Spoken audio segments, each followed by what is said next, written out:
"Read the charge," said the king. On this the White Rabbit blew 3 blasts on the trumpet, and then from the paper in his hand read, "The Queen of Hearts, she made some tarts, all on a summer day. The Knave of Hearts, he stole those tarts, and took them quite away." "The jury will now take the case," said the king. "Not yet, not yet," the rabbit said in haste. "There's a great deal else to come first."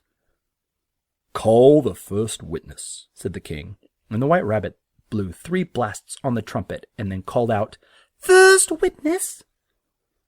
The first to come was the Hatter. He came in with a teacup in one hand and a piece of bread and butter in the other. "I beg pardon, Majesty," he said, "but I had to bring these things in, as I was not quite through with my tea when I was sent for."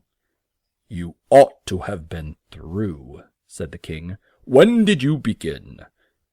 The Hatter looked at the March Hare, who had just come into court arm in arm with the Dormouse. "4th of March, I think it was," he said. "5th," said the March Hare. "6th," said the Dormouse.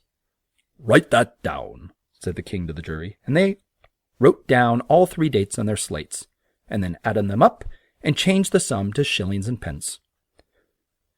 "Take off your hat," the king said to the Hatter. "It isn't mine," said the Hatter. "Stole it!" cried the king as he turned to the jury, who at once wrote it down. "I keep them to sell," the Hatter added. "I've none of my own. I'm a Hatter." Here the queen put on her eyeglasses and stared hard at the Hatter, who turned pale with fright.